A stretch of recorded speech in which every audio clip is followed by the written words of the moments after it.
When I got to Oklahoma State, Josie was a coach. He gets like, there's a lot of freshmen, like probably 12 of us, 13. He holds up the Oklahoma State singlet and he goes, if you don't win, you will not wear this. You are Oklahoma State. He goes, the professors expect it, the groundskeepers expect it, the professors, the students, the fans. If you don't perform in the classroom and you don't show up and you don't grind and he pulls out the uniform with the big orange V on the back. He's like, this is famous all over the world. He goes, if you don't win, you will not wear this. There are expectations here. And I remember glancing around the room and the guy that was at four-time undefeated state champ who was recruited to compete against me for my spot, he had his head down. And my head was up because I loved it. And I was like, I got that guy.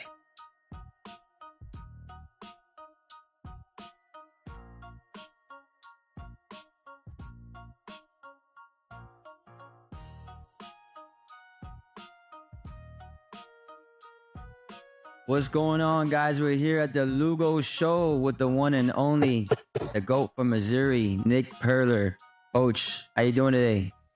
I'm doing wonderful. Thank you guys for having us. I'm looking forward to a little chat here. Yeah, I appreciate you taking the time. I know we met about, a month ago, 2 months ago, something like that. And I saw your compound. I love what you're doing out there. Definitely, in the short period of time I was there, I definitely learned a lot from you. And then I was looking forward to this interview. And I know that I can definitely learn a lot from you. I know the things that you've done for the sport of wrestling have been awesome. But just talk about a little bit, about what is Purler Wrestling? Yeah. So basically what we do is, I remember when I was a high school coach after college wrestling, I feel like I was probably the worst coach in America. And then my second year, I did a very good job. And, for me, things that stress me out, I attack them. I know that people talk about stress being bad, but stress can be a great driver in your life because if something stresses you out, you should attack it. So I also, actually, Dan Gable's book, it was called Coaching Wrestling Successfully or something like that. And one thing that he said in that book, and I remember I was at a training camp at OU. My brother was there, Colat, Sean Charles, and I was in Texas. So I was in decent shape, but at wrestling high school kids. But I went up there and got beat up on by Carrie and my brother, and I had that book, and my brother was making fun of me for having it, and Carrie was like, no, actually you're very smart, learning from other people or whatever. But one thing that Coach Gable had said was have a coaching philosophy, right? And so I really started to look back on my whole wrestling career, the good, the bad, the highs, the lows, and I just started thinking about coming up with like a system and a philosophy. So at the end of the day, we really focus on, we have for 26 years, I guess going on year 27, we started in 1999. So I decided to leave Texas. I wasn't happy in Dallas. I'm kind of a rural guy. We have 50 acres here in Augusta, Missouri. So, I didn't like the big city. And I also teaching and coaching just wasn't for me. Let's put it that way. So I decided to venture off on my own, and we both quit two very good paying teaching jobs. My wife and we started from scratch. I think she got a job making $8 an hour. I got a $14,000 a year job and sold a nice starter home, very nice starter home in Texas, and just kind of moved here and lived real lean for 4 years or so and started from scratch. And I just started coaching. But for Purler Wrestling, I think our main philosophy is we really focus on position-based wrestling, holding position, score every chance you get, whatever happens, happens. That's kind of our philosophy. Because when you hold position, you basically contain your athleticism. You're going to make less mistakes. We want to be hard to get to, hard to stop. Yes, we teach aggressive wrestling, but our philosophy is I would rather win 1-0 than 14-13. I would rather take you down 5 takedowns in practice today and give up 0 takedowns versus taking you down 20 times and giving up 15. So I know that's also an approach, is just overwhelm them with effort and fight and aggressiveness. But, the match is only 6 minutes long. and a kid's match is only 3 to 4.5 minutes long. So, especially with the 3-point takedown, there's really no margin for error. So I just remember I grew up in the John Smith area in commentary brands. They're basically just bullying everybody, and I'm a huge fan of those guys. My brother used to compete against Terry, never beat him. So I was a big fan of them. And then we had John Smith era. John, I trained with him pretty much 2 to 3 times a week, year round for 5 or 6 years. I was pretty much his main training partner when he was making a run for his next Olympics. His last 2 or 3 years of his career, I didn't go home in the summer, but like maybe a week. It was just the Oklahoma State campus was empty, and I used to travel the nation with John and do John Smith camps. So I learned a lot from John. So here's John, who moves a lot. And then here's, Royce Alger, the brands, and they're just basically, I wouldn't call it power wrestling because that's demeaning to the skill level that those guys brought to the mat. But it was just different. And I started to kind of, then Kenny Monday sometimes, I heard him talking to his guys, and he was like, just hold position, quit moving around so much. Some of these bigger weight guys and probably a lot of the lightweight guys too were kind of trying to wrestle like John. And so there was kind of like John and Kenny were both the co-head coaches at that time. But, I started to listen to Kenny's philosophy a little bit. Then in retrospect, I watched Kevin Jackson win 3 world titles. Melvin Douglas won a couple world titles. I watched the Soviets back then. This was before the downfall of the Soviet empire. And the Russians still wrestle that way, most of them. I mean, Sidakov wrestle moves a lot, but I started saying, what's the best kind of style that I can teach in a room full of 40 kids? And our very powerful, aggressive, heavy hand fighters, we help them. Our kids who are very slick, we allow them to wrestle that way. Our controlled wrestlers, we allow them to do that. We've had some kids like Carter McAllister years ago, was a tremendous scrambler.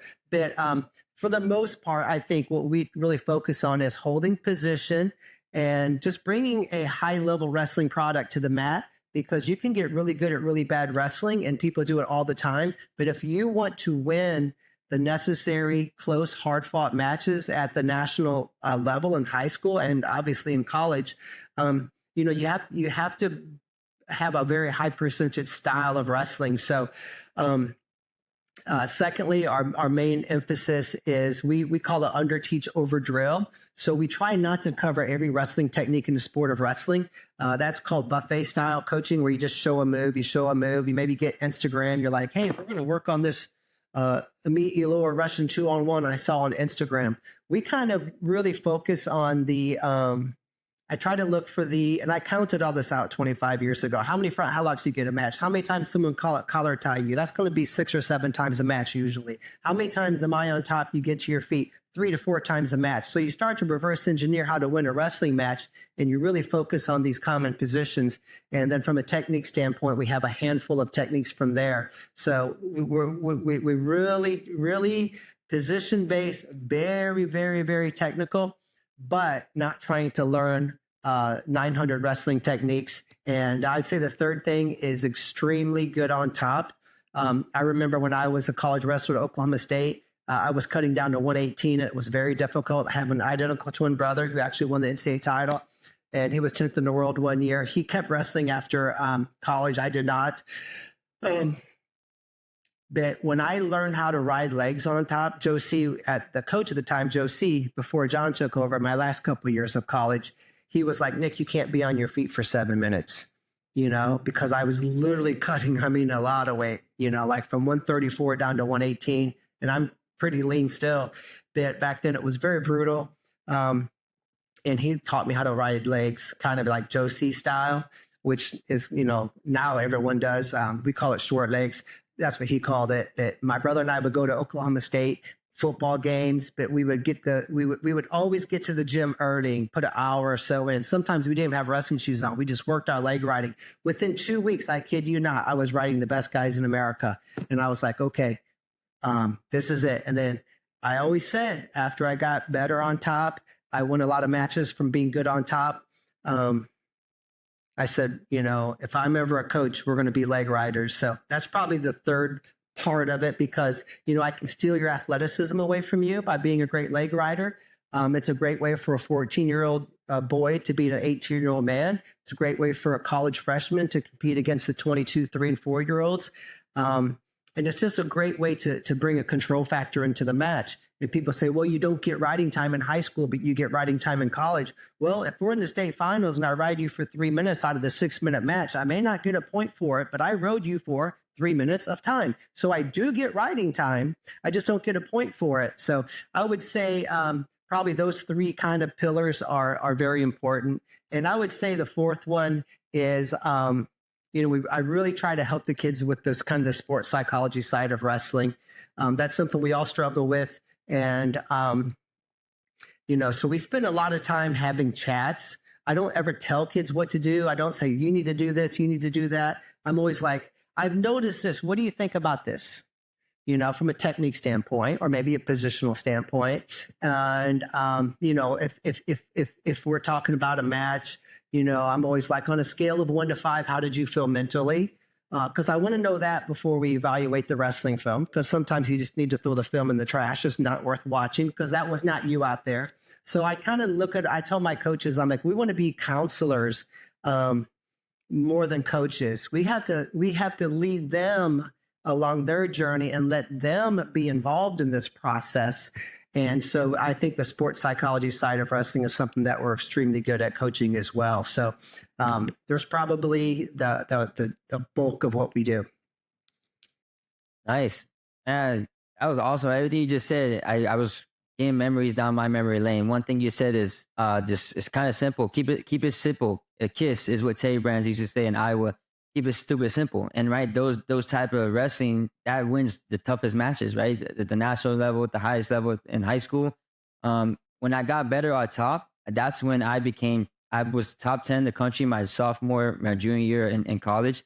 But when I got better on top is when I was really became a contender. I was 1, 2, and 3 in the country.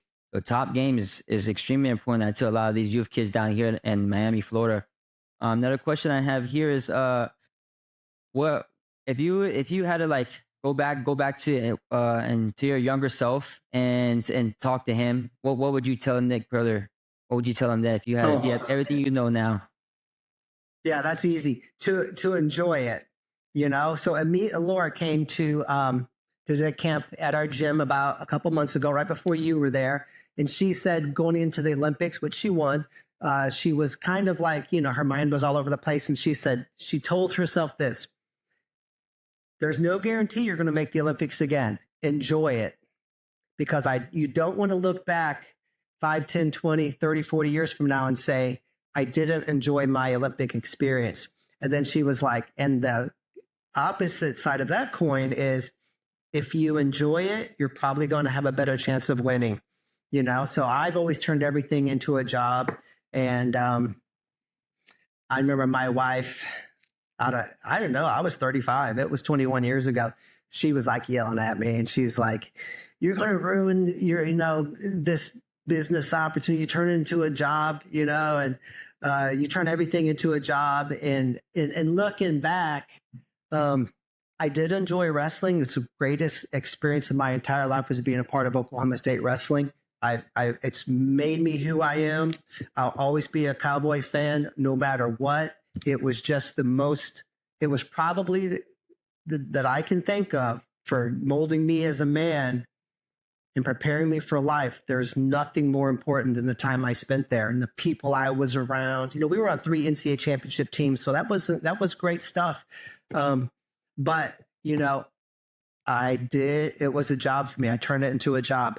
Sometimes you want it so bad. So I always say that I was the guy that I would run myself right up the hill, then right into a concrete wall, And so I think looking back, 2 things can be true at once. You can be very driven and extremely driven, but also take time to be proud of yourself and be proud of your successes. When you're climbing the mountain, you should look down the mountain and see how far you've come and enjoy that, because that is energy you can invest into the next climb that starts the next morning.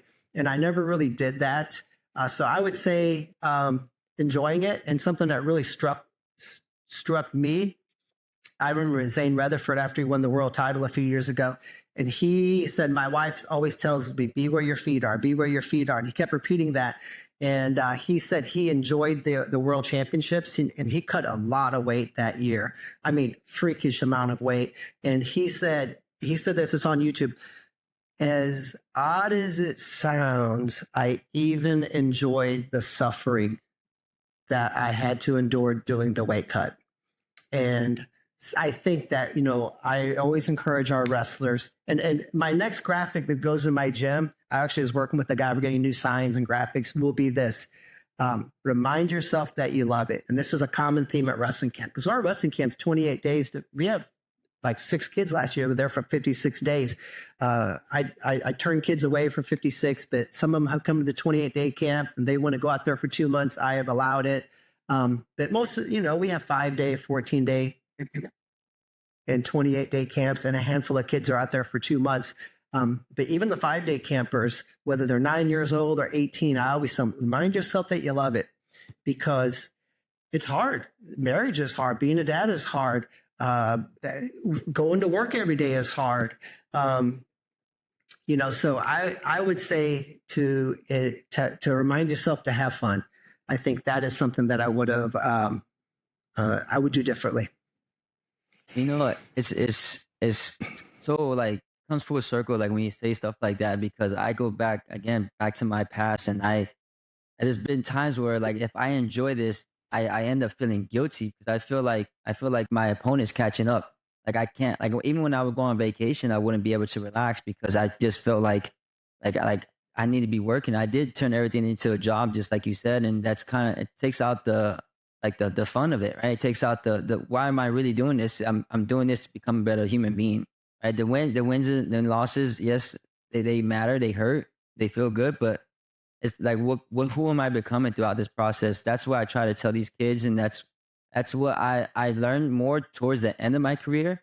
I would say the beginning and the middle, I had too big of an ego to understand that, and it was just hard for me, and I just couldn't relax. I always had I had no patience. I just had to always keep like, what's next, right? And be where your feet are. It's so powerful.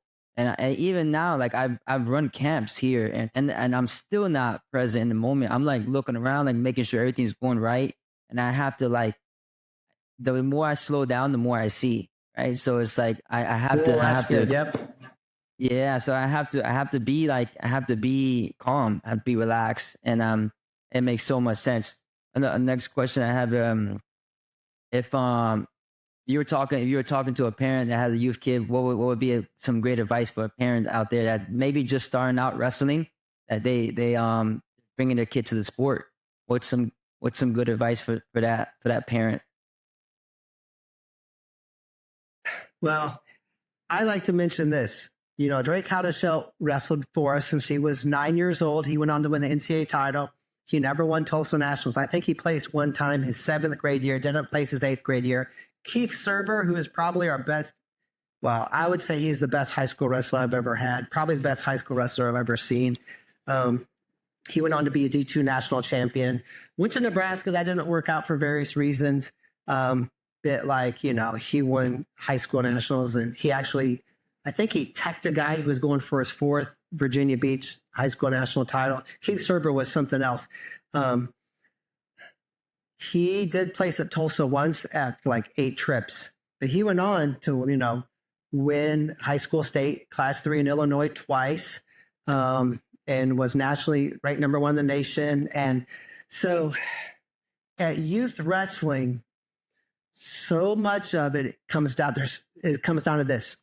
You have usually they have sections of mat. They don't even get full mats. Even some state tournaments, they don't get a full mat. So you have like a 13 by 13 mat. A lot of times you have high school kids refereeing the match, or even if they're adults, they're newer referees. You only have 3 minutes on the clock.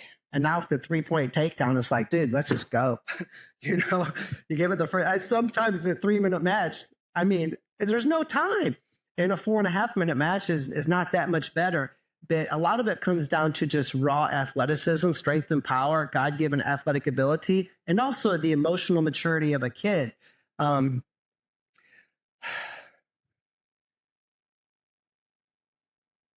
You really, if you really have to understand that it's a long journey. I remember years ago, Kenny Monday was coaching. We were at Tulsa Nationals, and some young kid, probably 11, beat his son Kennedy, and you know. The dad was kind of a jerk, right? He jumps on the mat. He's kind of like mean mugging Kenny, and Kenny he doesn't put up with. He's the nicest human being on planet Earth, but he's an attack dog. And I was like standing next to him, maybe kind of not helping coach. I was just standing there watching. And Kenny was like, "Hey, let's see what they do in high school. Let's see what they do in college." He's like, it's a long road, bro. It's a long journey, you know? And I think about that a lot because it is, you know? And, I like to jokingly say, not publicly, but I'm saying it here, that, sometimes you see kids, people always say, well, Nick, you have a successful academy. It's because you get all the best athletes. The little 9-year-old or 11-year-old who's winning everything, they don't join. They don't have to. They're winning everything. So we do get some tremendous athletes, but I would say most of the athletes we get are good athletes. Some not so good. Some are tremendous, but we don't always get like the freak athletes. So it's actually not true. But I do think that, look at what you're working with. And sometimes there might be a 12-year-old boy. We've got one right here in Central Missouri. I mean, this kid may be a D1 famous football lineman. He's a monster, but he was kind of a little tubby kid growing up. And look at him now, Gavin Linsman. He got a full ride to NC State, and he's going to start for NC State this year. And he plays twice at Super 32, won 4 state titles in Missouri. This kid was a little doughboy, cried all practice, 9 years old. And then he went on to win 4 state titles in high school, nationally ranked, and literally, I don't know how many famous D1 coaches are after him, a lot. And so I kind of share stories with parents, but sometimes a little 8 or 9-year-old that wins everything, it's like, let's not create a mantle for that Olympic medal just yet. Right? We got a lot of time left, so I do think that sometimes youth wrestling can be very much a crapshoot because of the small mat and there's no time on the clock. And, some kids don't kind of come into their own athletically or emotional maturity is a huge part of it until later. So let's just put the skills in. And I should speak on specializing in wrestling. I'm not condoning that. It's like, Ben says, he goes, it should be age appropriate. John Smith says, if you want to wrestle in college, especially if you want to wrestle at a bigger university and succeed, by high school, you should probably be specializing just in wrestling. And I would agree with that. But not everybody wants to do it. I had one of our very good wrestlers quit 6-8 years ago. His goal was to have 12 varsity letters at his high school. And he did that. But he didn't care about becoming great at wrestling. So I think that just being age appropriate for the time you put in is also important. But if you have an athlete who really, really wants to do this at a high level, you should try to put in 1 day a week year round, build in a couple weeks off. But I think once a week year round can be very instrumental for a youth athlete who is very serious, not a 5-year-old. I'm talking 10 to 13. This kid, you have to take their iPad from them at night because they'll stay up all night watching Flow Wrestling. They have, Iowa Hawkeye banners, Oklahoma State wrestling banners all over their room. That kid maybe should not take 8 months a year off. Now, he can still play baseball, but maybe we don't do the $18,000 a year, travel the nation like a rock star baseball, private hitting coaches. You don't need to do that. Just do the St. Peter's baseball, do New Melly baseball. You can do a local basic city baseball and still have fun doing 2 sports, but you're not dumping so much time and money into it. And you need to dump that time into your wrestling. So as far as specializing in a sport, I think as you get older, if you have a child who is ultra serious about this, they don't need to stop other sports, but maybe let's not do select volleyball, select cheerleading, select baseball, select soccer. You don't have to do everything at rock star level, because they're also going to just kind of fry their nervous system. I think that protecting your nervous system is very important, especially as an athlete.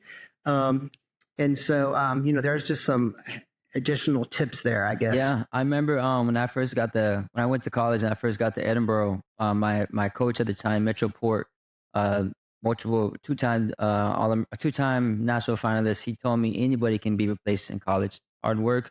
So a kid that maybe is having good success in the youth area, it changes once you get to high school. The level you have to increase, and I know when I went from high school to college, I had a identity crisis. Like I was dominating in high school, right? I was winning a lot of matches, and then once I got to the college level, I couldn't even take down the 125 pounder. I was weighing 150, 160 pounds. And it made me think like, okay, I have another shift to go. I'm at the bottom. Well, not at the bottom, but I have some work to do here. So I think like you say, not giving too much praise to young kids who find a lot of success at a young age is a good thing. I think not too high with the highs and not too low with the lows is good. Another question I want to talk about more about your facility and how did that all come about, and that's so I'll give you what my plan is. My plan is to have something like what you have down here in Miami, Florida. I think what you're doing out there is amazing for the sport. I think it's awesome. You help so many kids and parents, just help them become tougher, more confident, and all those good things. Want to bring that down here to Miami, Florida, where we're located.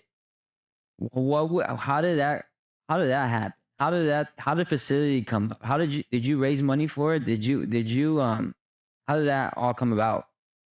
Yeah. So, when you start looking at business, there's something called a bootstrap where you just kind of do everything yourself. And that's very much me and my wife and my kids. My kids have been working the summer camp since they were 4 years old, helping in the kitchen and so forth. But the bottom line is this. I moved back. I started coaching 1 day a week out of a high school. I just rented a high school. And then I was like, hey, this is going well. I'm going to go another night. So I opened another location, actually about 75 miles away. I just drove. And then school in a youth club and high school in Chesterfield. They're like, hey, you want to do a location here? I'm like, sure. So then pretty soon, before you know it, I've got 3 nights a week of wrestling. And then the off season hit and no one wrestled year round back then. And I got into doing camps, renting out high schools for 5 days, doing commuter camps. And then the next year, let's say 27 kids between all the rooms, only like 9 in a room. There was sometimes I'd have 2, 3 kids in a room. I still ran a great practice. They started dominating. So like Kyle Bradley, his son's in our room now. He was actually ranked number 5 in America. He actually beat St. John in Mizzou versus Iowa duel one time. But he lost the last half of his senior year of college. But so Kyle starts beating. I just remember that he beat the Lester twins. And he used to get teched by them, but he beat Matt, then he lost to Nick, like overtime in 1-point match. And he used to get teched by them. And the Lesters went on to be All-Americans at OU. So they were tremendous. So guess who calls? The Lester's dad. They beat Ryan Banning. So it's kind of like I always say that when you win, your phone rings. And so our kids were winning. And so then the next year, what I did was I called my kindergarten PE coach. Here I am, 31, and I found him because I knew that he ran the school camps for 4th grade camp in Winsville High School, in Winsville School District. And he put me in touch with the people who had this little state park, and I went out there and visited. I rented this out. We taped wall mats to the concrete wall, and we made a wrestling room out of it. I started doing camps out there, and I did that for 15 years. And so I bought this property in 2008 with plans to build on it eventually with a camp facility. But my camps weren't always filling back then. And I was like, well, until I can fill up my camps, there's no need in building. So we bought a commercial property in St. Charles County to do an academy just academy. And one thing led to another. And I said, no, screw it. I'm going all in on this. And I knew I could do one academy night in Moscow Mills, but then COVID hit. And so, I had 2 summers of camp at my facility. We had like one academy night going there, maybe 2. But then when COVID hit, everything dumped there and the gym blew up. I think that utilizing high schools has been good, and it's still good. At one point in time a year ago, we had 26 locations in 3 different states. And so the high school thing works good. But I think that the kids like to be a member of a gym, and then as far as summer camps, they started blowing up. And my wife's like, maybe the reason camps weren't filling up is because the state park was a pretty brutal place to have camp. I mean, one time there was a snake on the mat, literally cockroaches everywhere. There was mice in these little bunkhouses. This was built during World War I. So anyway, that's kind of how everything happened. Was I bought this property and I just went all in on it. And, I took a bank loan out, but I was able to, with summer camps and the traveling camps I did, I paid for a lot of this as I went.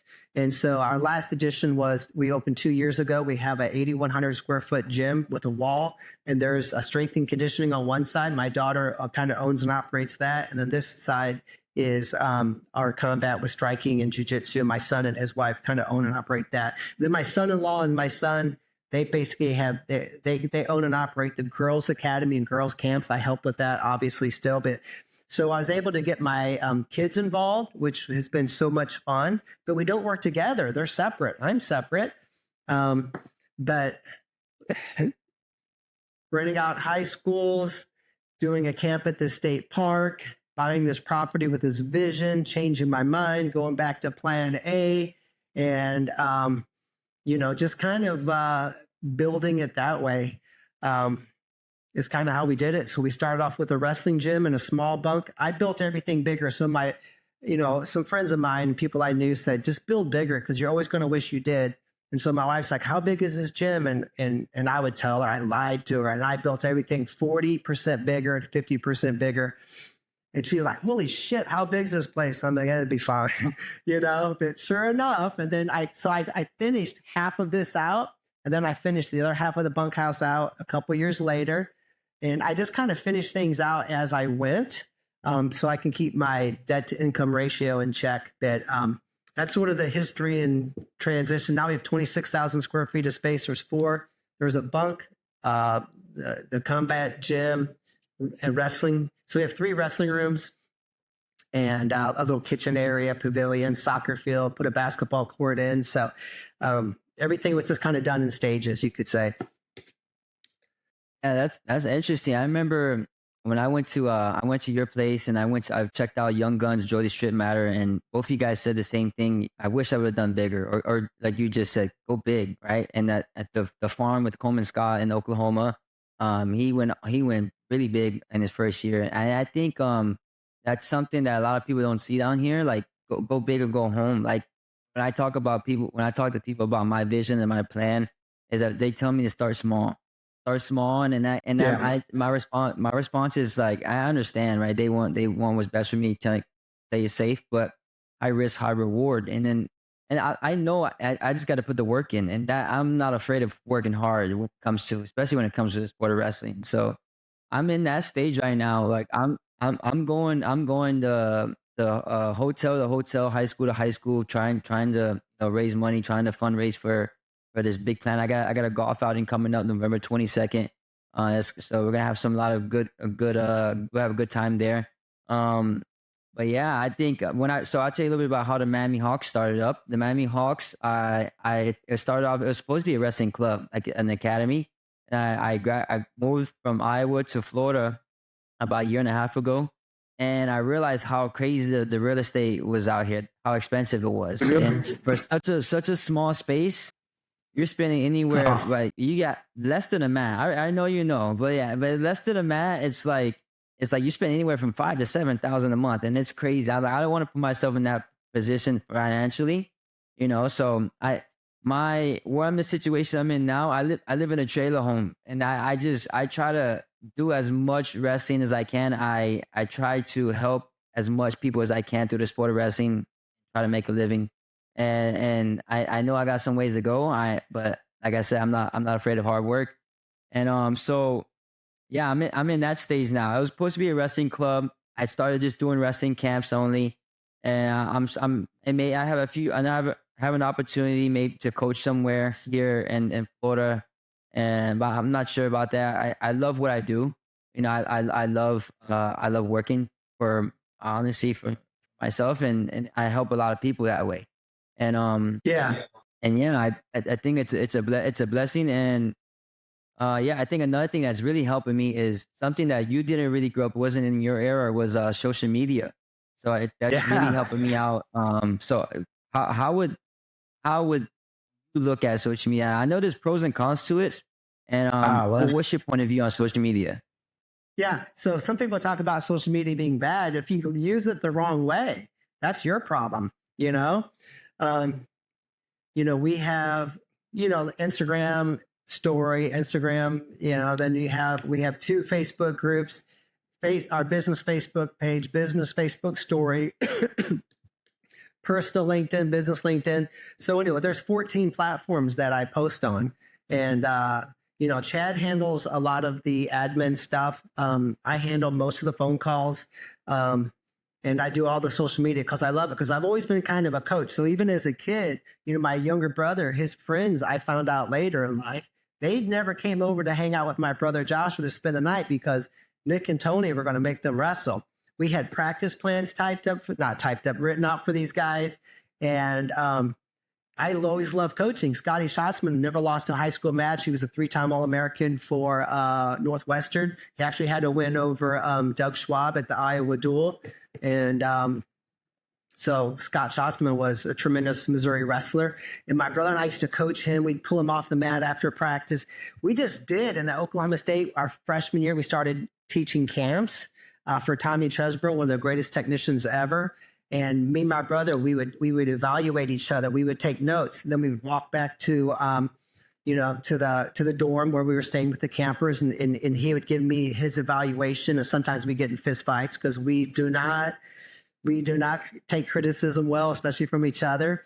But I literally would take notes and evaluate my practice that I ran, whether it was in Utah, Idaho, wherever. If I did, so I've always been a coach. It just was built in. So for me, social media is a way to coach and to help people, and so I love it, and so we have those 14 platforms, and I post usually 6 or 7 times a day.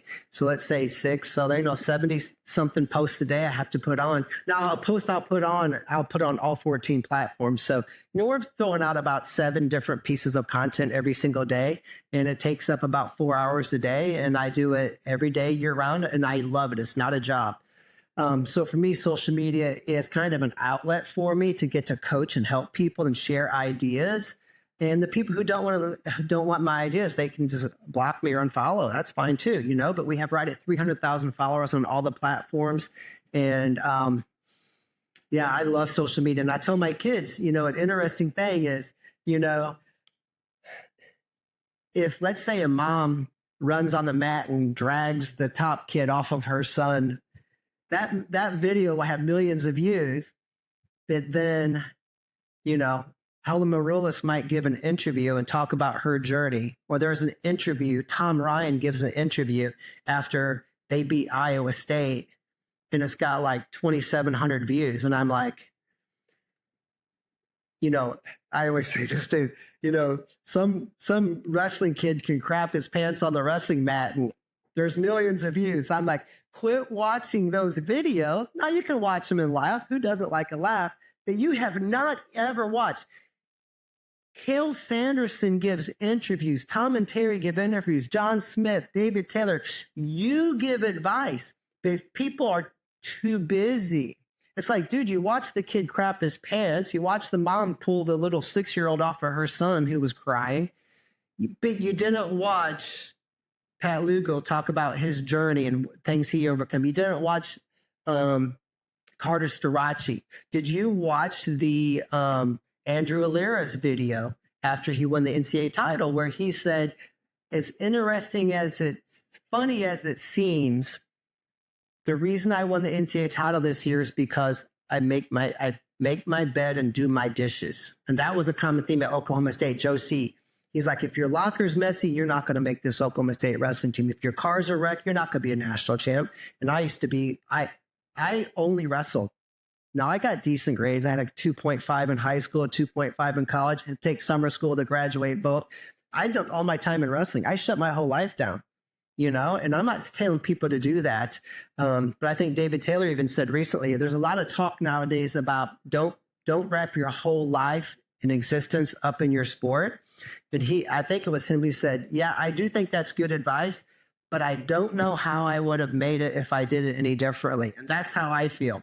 So it's kind of like, I think Ben Askren calls it the dichotomy of success. Two things can be true at once, So yes, smell the roses. Yes, take some time off, but you do have to be extremely ambitious and driven, But I always encourage kids to use social media the correct way, and Thomas Gilman has interviews on YouTube and they're free and you haven't even listened. He's like one of my favorite wrestlers ever. I love that guy. And I'm like, this is the speech and preach I give at camp in our academy is I'm like, you haven't even watched Thomas Gilman. He's giving all of his secrets away and you haven't even listened. Carter gives his secrets away. And you must listen to this. So social media is the eighth wonder of the world. And these kids are just using it the wrong way, some of them. But the ones who use it the right way, and there's a lot of us out there, it can be just a tremendous tool. And sure, you can scroll some funny stuff too. I'll chuckle Theo Von videos and I'm showing my wife. She's like, okay, I got it. And I'm like, so it's cool. It's cool to use it as a recreational tool, but there's so much great stuff out there. And, people complain about money. Okay, guess what? This is free. This podcast is free. The Thomas Gilman interview is free. The Tom Ryan interview is free. You haven't even listened to it. So don't give me all that, Yeah, I know I definitely utilize it in the best way I can. It's definitely helped me grow what I'm trying to do down here with the Miami Hawks. I listen to a lot of guys like Alex Ramonzi and Gary Vee. They taught me definitely a lot with your social media, how to promote your brand and how to promote what you're doing to the world, so you can help others. That's the vision, that's the plan that I try to use. Yeah, kids definitely use it in the wrong way. I mean, they like it. I think what the sport of wrestling is missing is, I think the technical side of it is there, but it's more the mindset part of it that's missing. Because you have great coaches, there's a lot of great coaches can show how to show high cross, whatever. But the mindset part of it, it's like, okay, how can this coach relate? And it might not be their fault, but like if you have a coach that's been there and wrestled at the highest level, or been around people who wrestle at the highest level, then they would know how to relate to a kid that's struggling inside of practice, an overtime period goal, you need to get that takedown. Like, how can you convince that kid to go get that takedown? I think that's the part that's I feel like it's missing. And I feel maybe not missing, but we're getting far away from it. I think kids now, I spoke to a few college coaches here and there that once they graduate high school, all they talk about is NIL. So that's another thing I want to bring up to you is what do you? Oh yeah. Yeah. Well, first of all, Hormozy's great. I went to his conference, him and latest conference. I learned a lot. I've outlined all three of their books. I outlined Gym Launch. So when I was in high school, I was finally started cutting weight my junior year. I got Jane Brody's nutrition guide, 1,200 pages. I outlined that. So I'm very much a guy who attacks. I have a very limited life. I don't have a diverse life. I don't have well-roundedness. That's for some people. It's not for me. So yeah, I'm a big fan of Alex Hormozy, and I've learned a lot from that guy. And as far as what you said about coaching, interesting story. I was talking to Tony Smith, John's wife, years ago. I think JoJo was like 11, and we're at Tulsa Nationals, and I think he had lost a match, and she told me the story that John didn't coach him when he was a kid. He had Jamil Kelly as his club coach, right? Olympic silver, and apparently JoJo was yelled at his dad on the phone and said, You're the best wrestler in the world. You won't even help me. And John was like, you know all the wrestling technique you need. You have the partners. You have Jamil Kelly as your coach. He's like, son, when you need a takedown and you go get a takedown and you have to get away and you get away and you have to score 2 takedowns in the third period or take a match into overtime and then you pull that match out, then I help you. He's like, right now you don't know how to do that. And so you don't need my help. And I was like, brutal honesty, you know? So I think that's what you're talking about. But as far as NIL, I'm just kind of learning a little bit about it. I talk with Alex Clemson sometimes. You know, Alex wrestled for us in high school his last couple of years. He's a Big Ten coach in Maryland. Awesome guy. And actually, Daryl Thomas is now the head coach at SIUE starting next year. And so that's 2 of our academy guys that have gone on to be D1 coaches. So that's a lot of fun. But so I chat with the college coaches that I know very well. The whole NIL thing, this is what I think. I know Kevin O'Leary said, he's the Shark Tank guy, Mr. Wonderful. I'm a big fan. He said he knows 2 venture capitalists who are actively trying to buy college university sports teams. And so when you look at, Mark Cuban, what he buy, his basketball team for like $800,000, and it was worth like 2.3 million, like in 6 years. Now it's probably billion. Now I think it's worth like 3.2 billion. And so Kevin O'Leary said, what happens is these college sport teams are ran by educators, college degree holders, bureaucrats. And I know Alex said at Mizzou, there were as many as 22 people working at Mizzou that had the letters athletic director after their name. He's like 22, and they're all making 130 to 200 something grand a year. So my thoughts are, I'm not so sure that a bunch of country kids from, New Mexico or a bunch of kids from the inner city in Chicago got together and said, class action lawsuit, you guys owe us money. I think college sport teams are the NCAA is corrupt. Let's be honest. No one likes them. The colleges. So I think a lot of people want to see the NCAA just tank. College coaching friends of mine are like, we hate them, so they're doing a terrible job.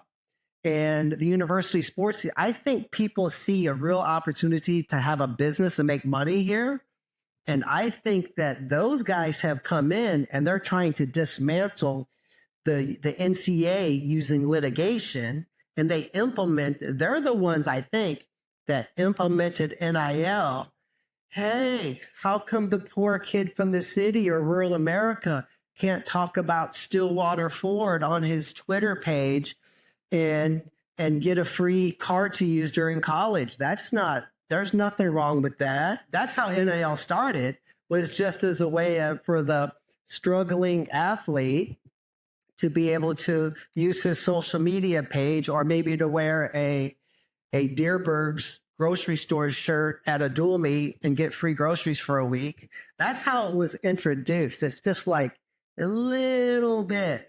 And then once that got approved, then they start coming in and start hammering. So I don't know, maybe I am a conspiracy theorist because they end up being true so many times. But I think there's a lot at play here that we don't see.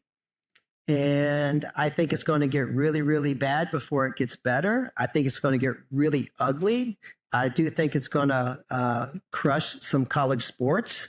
I do know when I talked with Alex Clemson about 6 months ago, and he said, Nick, interesting that you talk about Kevin O'Leary, because the University of Maryland actually got invited to fill out some kind of information to sell Maryland sports. And we turned it in. I bet, I'm kind of botching that how he said it. But I think that we're looking at tens and tens of billions of dollars of potential revenue that is on the line here. because you have these mismanaged college sports teams. And I think there's people who would like to have a professional sports team who can't get one. And I think they see some opportunity here. And I think they're kind of stoking the fire, helping a little bit.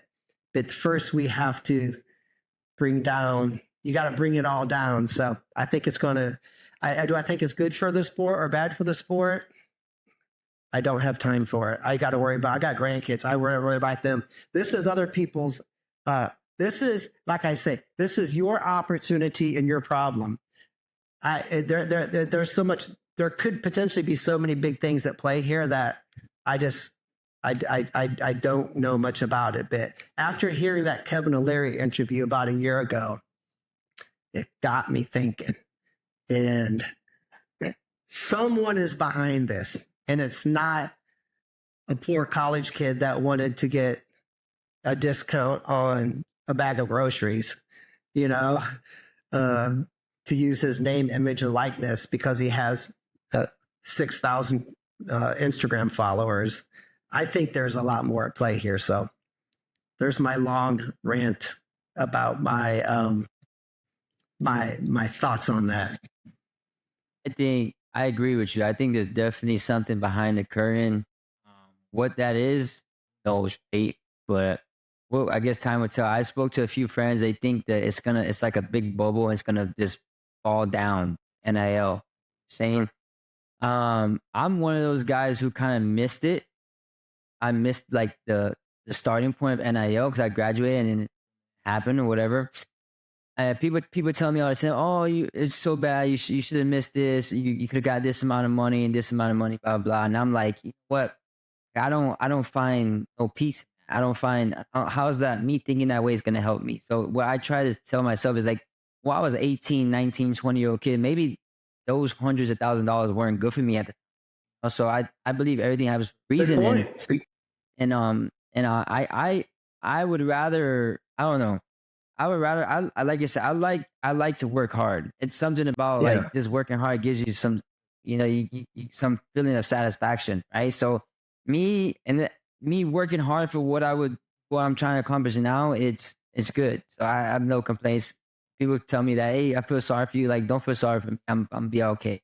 And then that, like you're saying, that's other people's problem. Like I have other things to worry about right here. I'm trying to raise the standard down here, and I'm trying to, you know, build something. But I think I kind of ran out of questions. Coach, you have any questions for me, or you have any other things you might want to talk about? Well, I'll mention this now. When at Oklahoma State, there's a book written about this by Bob Dellinger. It's called "The Cowboys Ride Again," because in 1993, Oklahoma State wrestling got the death penalty. I will tell you, my freshman year starting, my redshirt freshman year, I was literally getting ready to load a van and go wrestle OU, and the NCAA says you can't go. And then they loaded me in, they drove me, and then I get there, and they wouldn't let me go in the gym. And then they said, well, he can go weigh in, but he's got to stay in the locker room. And then they said he can't wrestle. So these phone conversations between attorneys, and one time I was supposed to wrestle against Mizzou, same thing. I couldn't leave my locker room. And they pushed the dual meet back like 20 minutes, and finally they're like, forget it. And so my head's so rattled. They're like, well, maybe we can do the 118-pound match at the end of the night. And then Mizzou was like, no, we don't want to do that. You put your man on the mat. And so the NCAA really jerked me around a lot. They knocked on the door at my dad's house. And my dad, he's a different man. He passed away about 10 years ago. He was tough, mean iron worker, grew up rough. Because they're like, because my dad had bought a little home in Stillwater, and we turned the garage into a room. We rented that out. We rented another room out. My brother and I shared a room. And, you know, because we didn't have to live on campus back then. So we basically, my dad was smart, you know, so just an iron worker, you know, we weren't wealthy or anything, but bought a little house and did that. So the NCAA comes in, and this is when we were winning everything, right? We won 3 NCAA titles. I mean, we basically had John Smith, Kenny Monday, Corey Bays, Chris Barnes. We had Oto was his last name. He was Olympic silver from Japan. Our freaking wrestling coaches were all like phenomenal. And that's whenever, people started to complain. And, but the NCAA did come in, and I remember going to interrogations on a table, had to have been 40-foot long, by myself with the fake Oklahoma State attorney who didn't give two shits about me. All of these NCAA guys getting interrogated. And I lost off and on my freshman year, all of my sophomore year. My brother was ranked number 2 that year. He lost his junior year. And I lost all postseason wrestling my junior year. My brother's ahead of me in college because I took a year off to get bigger. And I was ranked number 1 in the nation my junior year, couldn't wrestle. And then my senior year, I got to wrestle. So I got jerked around like you cannot believe by the NCAA. So I hate them. And all I did wrong was after high school, I did a gray shirt. I trained with the college guys before, after practice, or on the weekends, and got to train with John a lot, which was a good thing, getting beat severely as a 19-year-old. But I worked camps for Oklahoma State. So technically, since I was still a recruitable athlete, I wasn't supposed to do that. So, I'm not a fan of the NCAA. I hope they get brought down. Maybe I am vengeful. Maybe that's not a good way to be, but that's just the way I am. So I don't think they care about kids. I don't think they care about athletes. Look what they did with Terry Brand's son. They faked emails. They planted evidence. Remember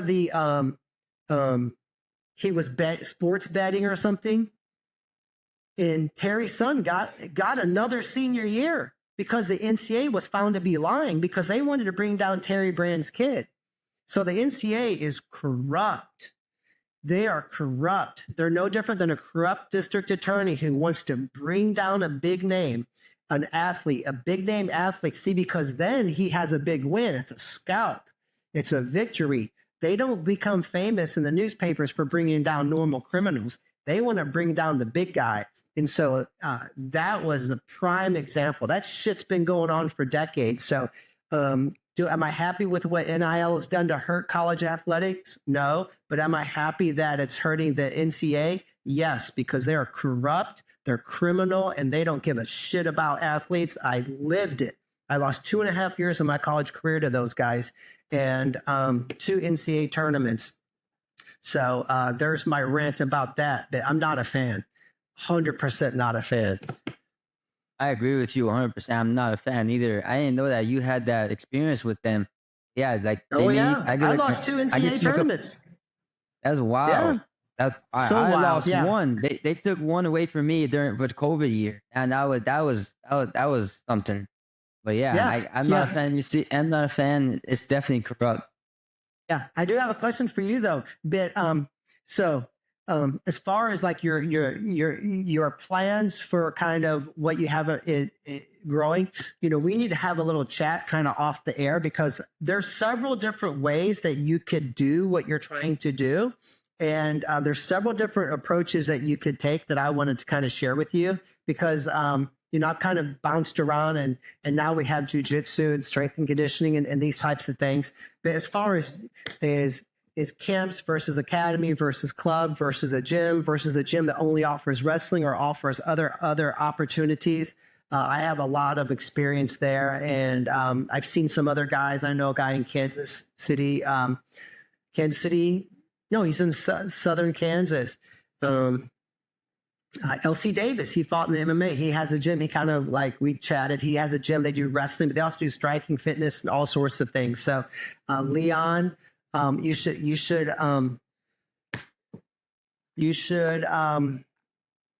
What is Leon's last name? I know, Barocas. Yeah, Leon Barocas. Leon, he's in Miami. He has a hell of a gym. They do jiu-jitsu, they do judo, they do wrestling, they do strength classes, they do personal training for women and men who want to get better at fitness. So I would think that would be the best approach to take. And after we chat, you can text me. I'll give you Leon's number. The single greatest human being on planet Earth. Just a wonderful guy. But Leon has a nice facility there in Miami, actually. It's massive. It's like in an old industrial area. It's old cement block. He has it looking so nice, and he's doing very well. So there's different approaches that you could take. And so I think that I think that you want to focus, like Alex Hormozy says, right? You don't want to scatter yourself. You want to build one thing at a time before you expand. But the guy who mows my grass, they also trim the shrubs. They also trim. They also do the weed prevention. They also all come out and put out grass seed for me. So for you to be a gym owner in a wrestling space that also offers other things, that's not a bad thing. That's not spreading yourself thin.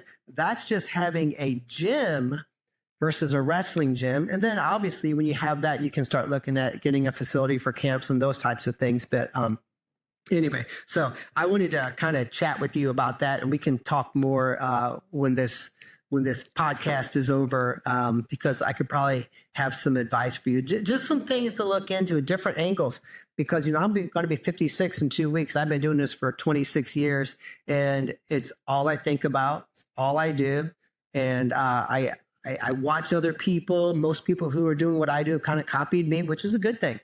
I look at their website, their bunk beds are just like mine. They built them just off of mine. I think they came out here and measured everything. But so you learn from other people, but I'm always interested in helping share what I've learned with guys like you. So, but I think is very cool about the whole club and academy thing is, you can go to a tournament and DC is there coaching, or Mark Munoz is coaching, or you're coaching youth, Austin Brown, right? He got to wrestle on your team. He just signed with, I know he had a hell of a tournament wrestling at the Elite 8 duels for you. He just signed with SIUE, Southern Illinois University. So they're going to have 5 of their 10 starters this year will be Purler Wrestling Academy kids. And Daryl, one of my academy kids, will be the head coach there next year. So he's going to go there. So, but it's kind of cool that, you go to these big tournaments and there's guys like you out there coaching and helping. And,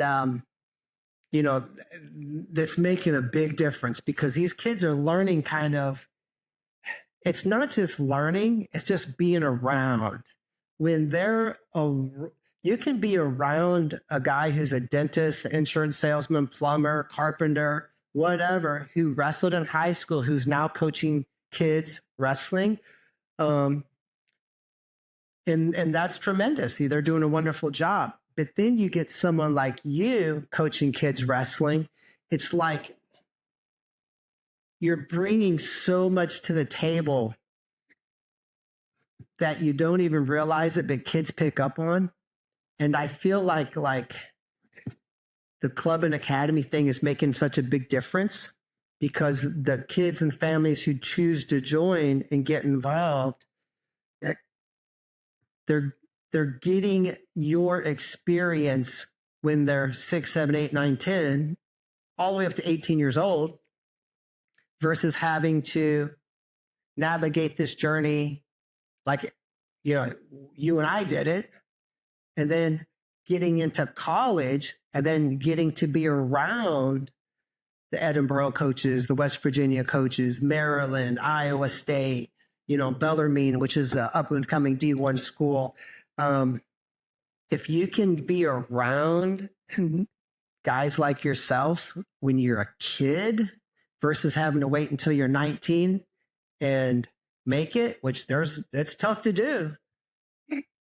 I feel like that is the real value in what guys like you and me are doing,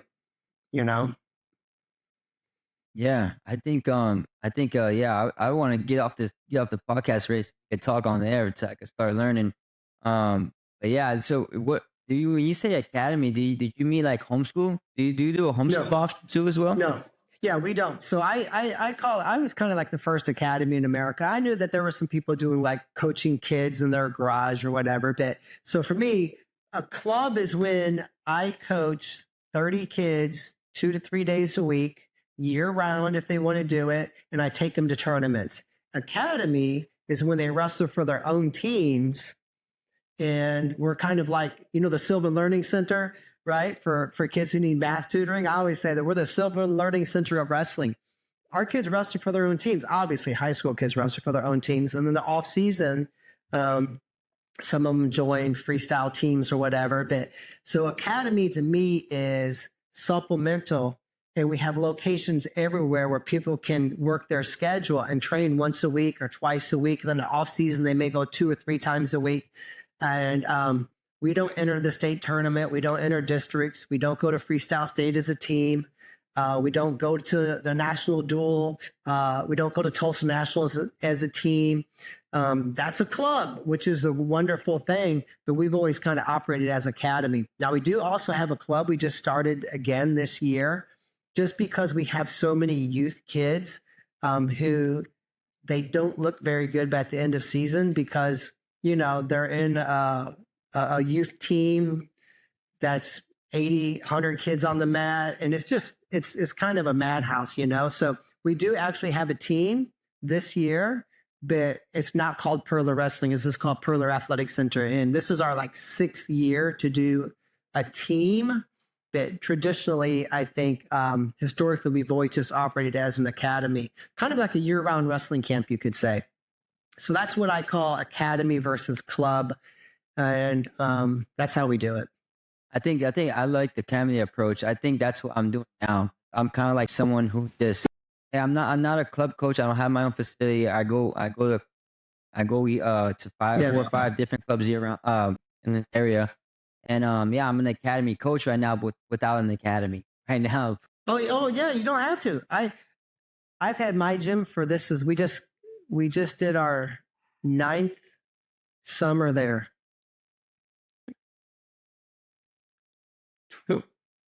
18 years. I still have high schools that we use.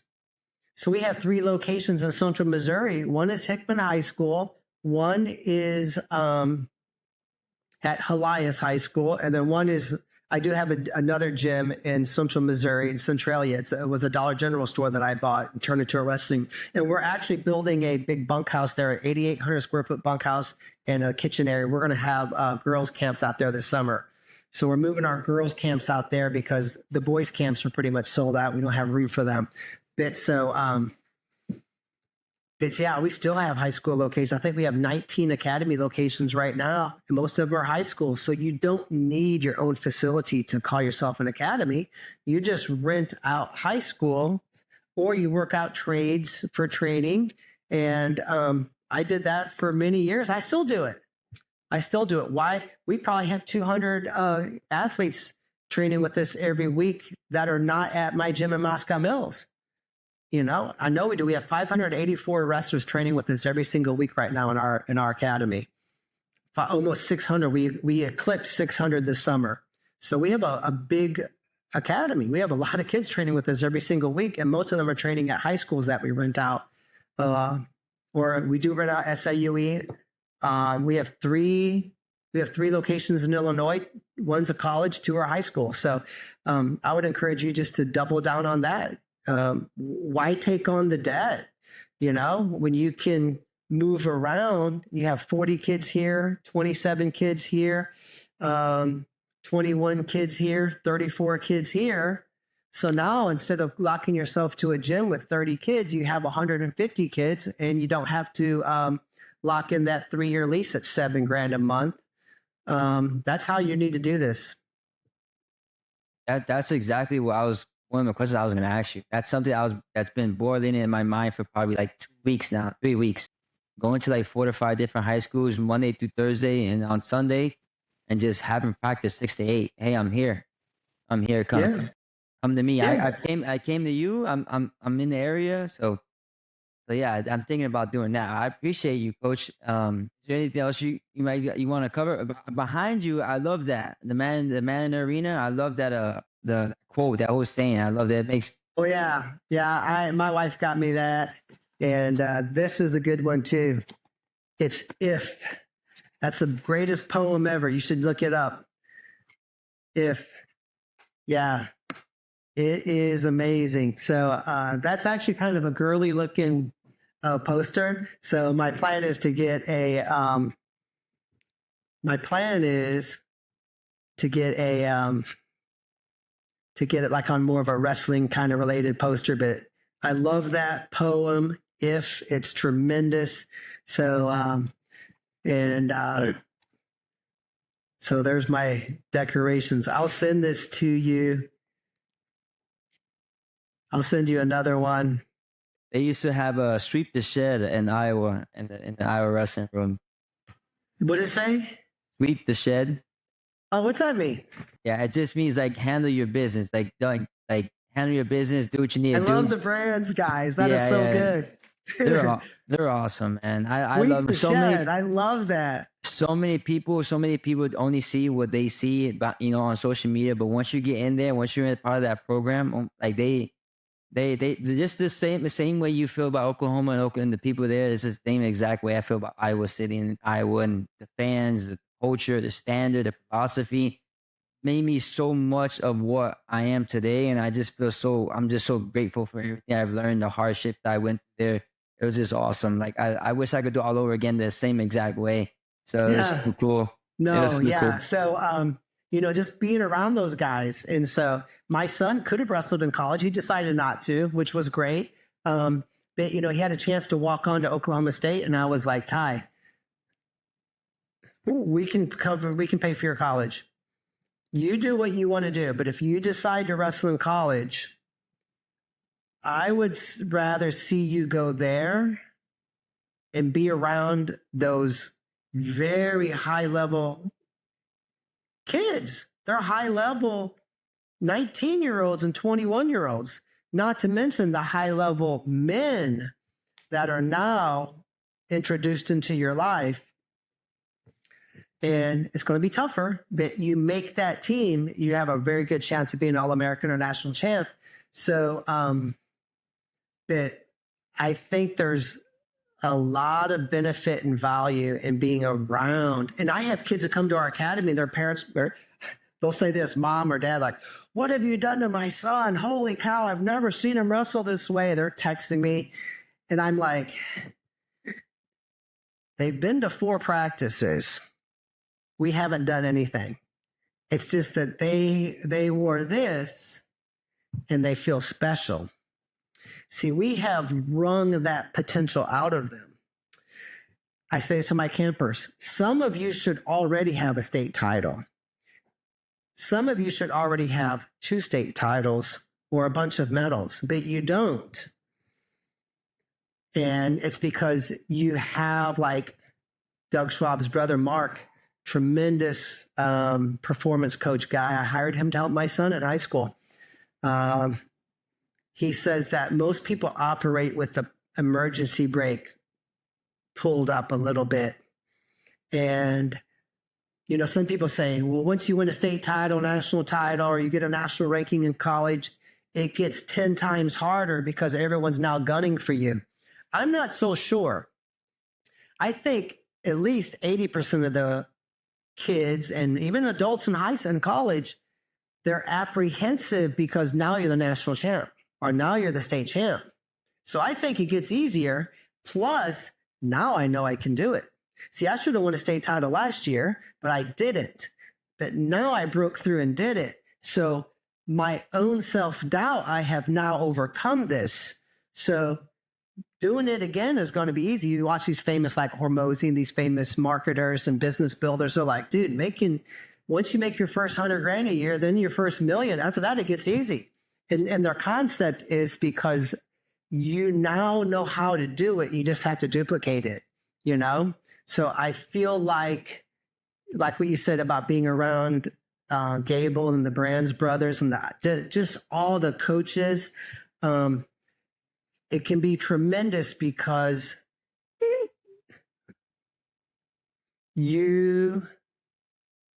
now there's expectations, and people talk so much about taking pressure off of kids, take pressure off. And I get that. But, Tim Grover, who was Michael Jordan and Kobe Bryant's performance coach, he goes, no, we want to apply more pressure. And I think 2 things can be true at once, right? I keep saying that. But I feel like, I know when I got to Oklahoma State, Josie was a coach. He gets there's a lot of freshmen, like probably 12 of us, 13. he holds up the Oklahoma State singlet and he goes, if you don't win, you will not wear this. You are Oklahoma State. He goes, the professors expect it, the groundskeepers expect it, the professors, the students, the fans.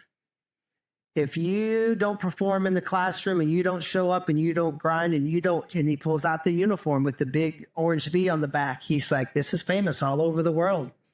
He goes, if you don't win, you will not wear this. He's like, there are expectations here. And I remember glancing around the room, and the guy that was at four-time undefeated state champ who was recruited to compete against me for my spot, he had his head down and my head was up because I fucking loved it. And I was like, I got that guy, you know? So they applied pressure to me. But you don't think that when I went to my first open tournament and I got to wear Oklahoma State stuff, and I had Josie in my corner and Kenny Mondays walking around, you know, and Kendall Cross and I warmed up for the tournament together, and I've got Kendall in my corner. I'm just got, dude, I could wrestle good, man, you know? And you don't get that when you go to a very small college.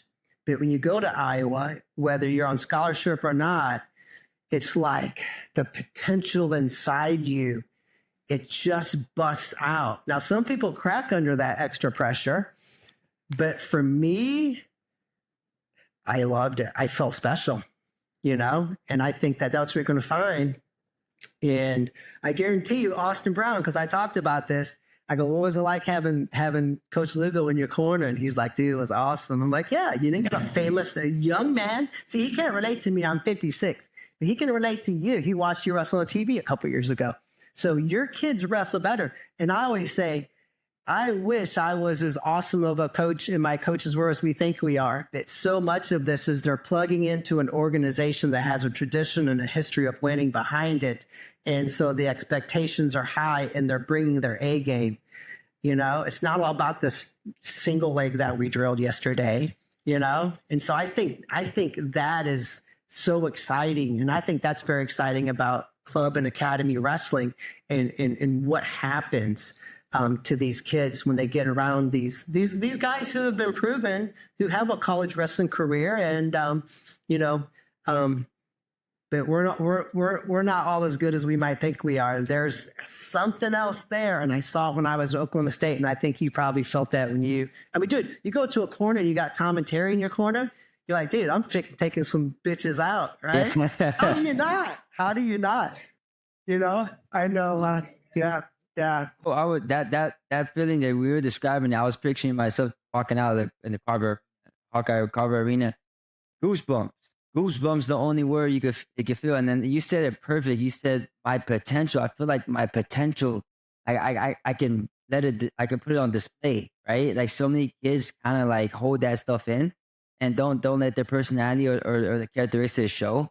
But I was able to be more who I was like meant to be when I was at Iowa underneath that program.